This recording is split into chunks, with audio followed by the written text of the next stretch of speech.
नमस्कार दोस्तों, मैं राज पांडे। आप देख रहे हैं आरसीएम टुडे। आप सभी का आरसीएम टुडे चैनल पर हार्दिक स्वागत है। इस चैनल के माध्यम से लगातार आपको ऑथेंटिक जानकारी दी जाती है, वही जानकारी दी जाती है जो पूर्णतः सही और सटीक होती है। आज है 27 फरवरी।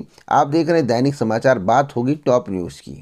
पहली खबर के बारे में बात करने से पहले वीडियो को लाइक शेयर कर दें, पूरा वीडियो को ध्यान से सुने, चैनल से जुड़े और जोड़ने का प्रयास करें। जब भी चैनल को सब्सक्राइब करें तो बेल आइकन दबाएं, ऑल पर सेट करें, जिससे वीडियो का नोटिफिकेशन आप तक सबसे पहले पहुंच जाए, वीडियो को आप सबसे पहले देख पाएँ।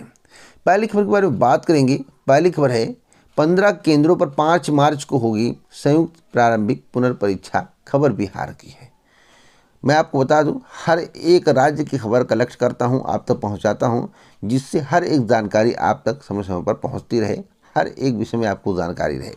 बिहार कर्मचारी चयन आयोग तृतीय स्नातक स्तरीय संयुक्त प्रारंभिक पुनर्परीक्षा 5 मार्च को सदर अनुमंडल के 15 केंद्रों पर होगी। इस परीक्षा में कुल 10,376 परीक्षार्थी भाग लेंगे। परीक्षा के सफल संचालन के लिए शनिवार को एसडीएम पवन कुमार सिन्हा की अध्यक्षता में केंद्रीय निरीक्षकों की बैठक हुई है, जिसमें परीक्षा के सफल संचालन के लिए बिहार कर्मचारी चयन आयोग ने दिशा निर्देश पर चर्चा की गई है। यानी कि जो बिहार कर्मचारी चयन आयोग है, उसके द्वारा जो भी दिशा निर्देश दिए गए हैं उस पर चर्चा हुई है।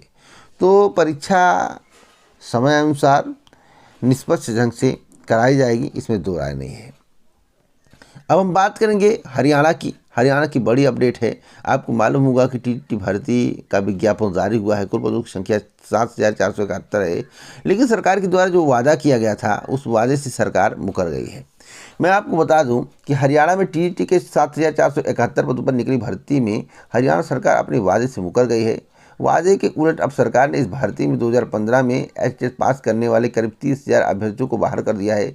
इस मामले में हजारों अभ्यर्थियों की परेशानी बढ़ गई है। अभ्यर्थियों ने बताया कि जब इन पदों पर आवेदन करते हैं तो उसे एचटेट की शर्तें पूरी न करने का संदेश दिखा रहा है, अस्वीकार कर दिया जा रहा है। उन्होंने चेताया कि अगर सरकार ने मौका नहीं दिया तो आंदोलन करेंगे, साथ ही अदालत का दरवाज़ा खटखटाएंगे। तो इस विषय पर सरकार जो है विचार विमर्श कर सकती है। वैसे जो मुझे जानकारी प्राप्त हुई है उस जानकारी के अनुसार सरकार इस पर विचार विमर्श कर सकती है। एक और जानकारी दे दूं, अगर हम हरियाणा की बात करें और सब्जेक्ट वाइज बात करें पदों की संख्या के बारे में, तो सबसे ज़्यादा अंग्रेजी, उसके बाद आर्ट्स, उसके बाद शारीरिक शिक्षा, माफ़ी चाहता हूँ, उसके बाद साइंस, उसके बाद शारीरिक शिक्षा और उसके बाद संस्कृत इत्यादि में बहुत सारे पद हैं। अगर आपकी तैयारी बेहतर है तो आपको नौकरी मिलना लगभग तय माना जा रहा है। अगली अपडेट है शिक्षक भर्ती परीक्षा में धांधली को लेकर, घपले को लेकर। आपको मालूम होगा कि ऑफलाइन से ज़्यादा ऑनलाइन परीक्षा में धांधली हो रही है। यह बात किसी से छुपी नहीं है। सच्चाई को आप जानकर हैरान हो जाएंगे। एजेंसी के कर्मचारी अधिकारी ही मिले हों तो क्या होगा भर्ती परीक्षा का। आपको बता दें, केंद्रीय विद्यालय की प्राथमिक शिक्षक भर्ती की ऑनलाइन परीक्षा में धांधली के आरोप में एसटीएफ की वाराणसी इकाई ने रविवार को गिलट बाजार तिराहा से एपटेक कंपनी के सिटी हेड मनीष रस्तोगी को गिरफ्तार किया है। एसटीएफ के मुताबिक सिटी हेड के सार्वरों से मिलीभगत के साक्ष्य मिले हैं। एपटेक कंपनी ही शिक्षक भर्ती की ऑनलाइन परीक्षा करा रही थी। इस मामले में अब तक 22 आरोपियों की गिरफ्तारी हुई है। 21 आरोपी शनिवार को दबोचे गए थे। दूसरी तरफ गिरफ्तार 2 युवतियां सहित सभी आरोपियों को रविवार को अदालत में पेश किया गया है, जहां से न्यायिका अभिरक्षा में जेल भेज दिया जाएगा। मैं आपको बताना चाहता हूं, जब एजेंसी के मालिक ही भर्ती परीक्षा में धांधली करवाएं, भर्ती परीक्षा के धांधली में संलिप्त रहें, तो आखिरकार एजेंसी के भविष्य क्या क्या होगा और युवाओं के भविष्य का क्या होगा। देखिए, जो लोग पकड़ लिए गए वाह वाह, जो नहीं पकड़े गए हैं उनका ओमार भरा गया या उनकी ऑनलाइन परीक्षा में टिक लगाया गया, अलग से हैकिंग करके व्यवस्था की गई। मैं एक चीज़ आपको बता दूं, सबसे बेहतर परीक्षा मैं मानता हूं ऑफलाइन में ऑनलाइन से ज़्यादा सुरक्षा है। ऑनलाइन में क्या होता है, हैक करके कहीं दूसरे कमरे से पेपर को सॉल्व कर दिया जाता है, लेकिन ऑफलाइन में ऐसा नहीं होता है दोस्तों। अगर होता भी है तो लोग पकड़ में आ जाते हैं, उसकी जांच अगर करा दी जाए तो चपेट में आ जाते हैं। और ऑनलाइन में क्या होता है, मिलीभगत से अलग रूम में किसी को बैठा दिया, कोई इतना ध्यान नहीं देता है, जिसके कारण बहुत सारे लोग धांधली करके नौकरी ले लेते हैं और एक योग्य अभ्यर्थियों का चयन नहीं हो पाता है। अब हम बात करेंगे, चुनावी साल में रीट का जिक्र नहीं किया गया है। आपको मालूम होगा कि राजस्थान, मध्य प्रदेश, बिहार सहित कई राज्यों में चुनाव होने वाले हैं। लगातार चुनाव हैं, 1 महीने 2 महीने अंतराल में। चुनावी साल में रीट का जिक्र नहीं है। सरकार जून या जुलाई में घोषणा करती है तो जनवरी 2024 तक परीक्षा करा पाएंगे। मैं आपको बताना चाहता हूं कि इसकी परीक्षा, जहां तक मुझे जानकारी है, कि या तो फिर फरवरी माह में होगी, या फिर मई के बाद होगी, ऐसी उम्मीद लग रही। फरवरी माह में इसे होने के चांस हैं और लोकसभा चुनाव के या तो बाद होगी। आगे कोई अपडेट मिलेगा ज़रूर दूंगा। वैसे जो मेरी जानकारी, उसी जानकारी के आधार पर मैं आपको जानकारी दे रहा हूँ। सीएम अशोक गहलोत ने जो बजट पेश किया है उसमें इसका जिक्र है या नहीं, आप इस दिशा में सोच रहे होंगे। तो सीएम अशोक गहलोत के मौजूदा कार्यकाल में अब राजस्थान अध्यापक पात्रता परीक्षा का आयोजन हो पाना संभव नहीं लग रहा है। कारण सरकार ने बजट में 1 लाख पदों पर भर्ती की घोषणा की तो, लेकिन रीट की चर्चा तक नहीं की गई। इसमें यही संकेत मिल रहे हैं कि इस वर्ष जो है रीट की परीक्षा का आयोजन नहीं होगा। आगे कोई अपडेट मिलेगा तो ज़रूर बताऊंगा। वैसे रीट की परीक्षा का आयोजन हो पाने की संभावना मुझे भी नहीं दिख रही है। अगली अपडेट है, समूह गा की 463 पदों का अध्याचन वापस कर दिया गया। उत्तराखंड लोक सेवा आयोग की बड़ी खबर है।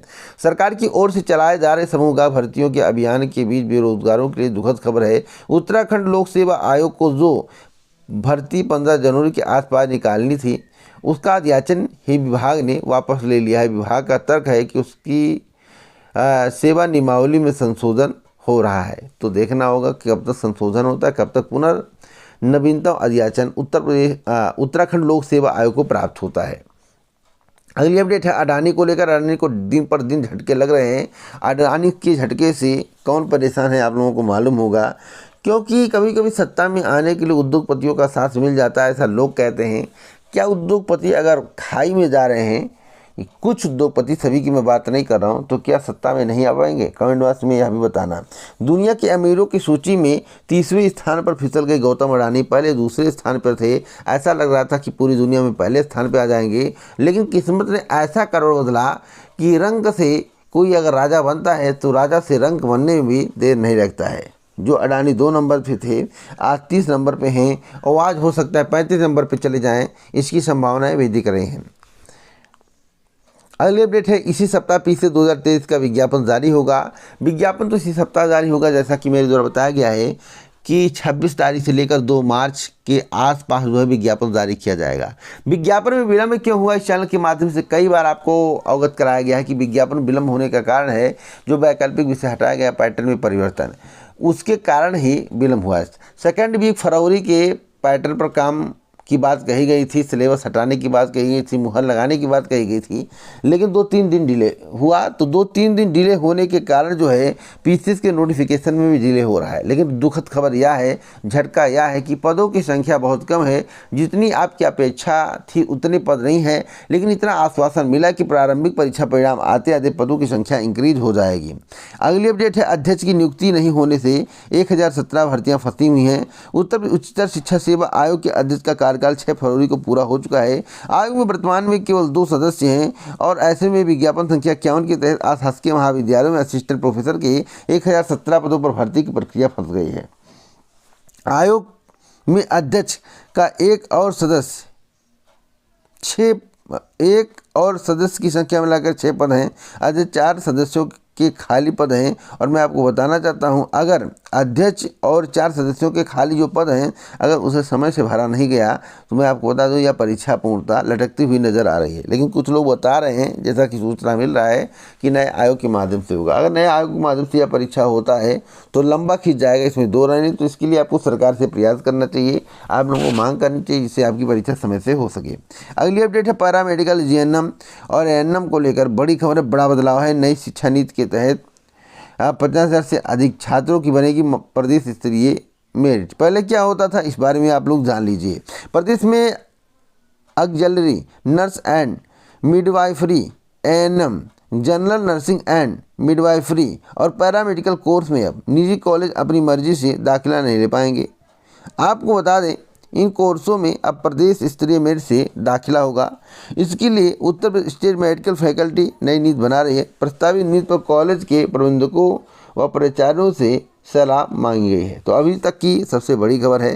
अब मेरिट के आधार पर होगा स्टेट में मेरिट बनने की, अगर आप उसमें आते हैं तभी आपका JNM या NM में एडमिशन होगा। पहले ऐसा नहीं होता था, पहले प्रबंधकीय कोटा के माध्यम से हो जाता था।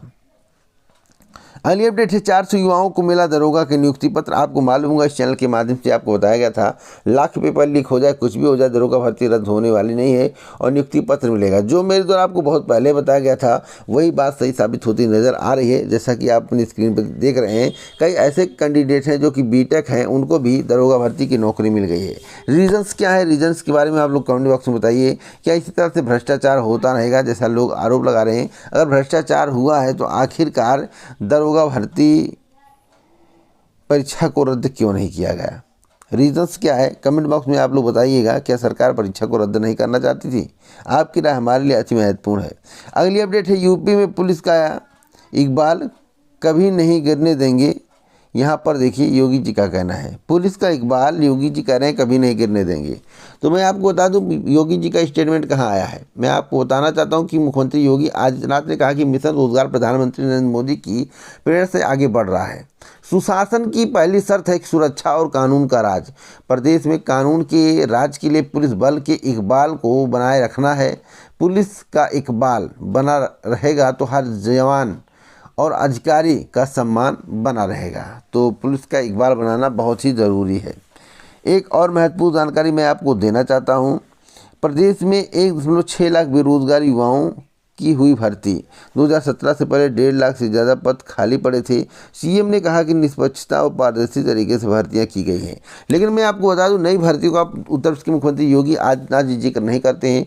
पुरानी भर्तियों पर इनका फोकस रहता है। आखिर पुरानी भर्तियों का मुद्दा कितने दिन बुनाएंगे इसके बारे में बताना चाहिए। मैं आपसे बताना चाहता हूँ कि उत्तर प्रदेश के मुख्यमंत्री योगी आदित्यनाथ जी अगर इस पर विचार विमर्श कर लें और नई भर्तियों के बारे में घोषणा कर दे तो हो सकता है कि आने वाले लोकसभा चुनाव में योगी जी को फ़ायदा हो, बड़ी फ़ायदा हो। लेकिन क्या ऐसा योगी जी करेंगे? कमेंट बॉक्स में ज़रूर बताएं। तो इसी प्रकार की ऑथेंटिक जानकारी मैं आपको देता रहता हूं। अगर आपको सही सटीक जानकारी प्रतिदिन चाहिए तो चैनल को सब्सक्राइब कर बेल आइकन दबाएं और प्रेस सेट कर वीडियो को लाइक शेयर करना मत भूलें। पूरा वीडियो सुनने के लिए आपका दिल से धन्यवाद। जय हिंद, जय भारत, नमस्कार।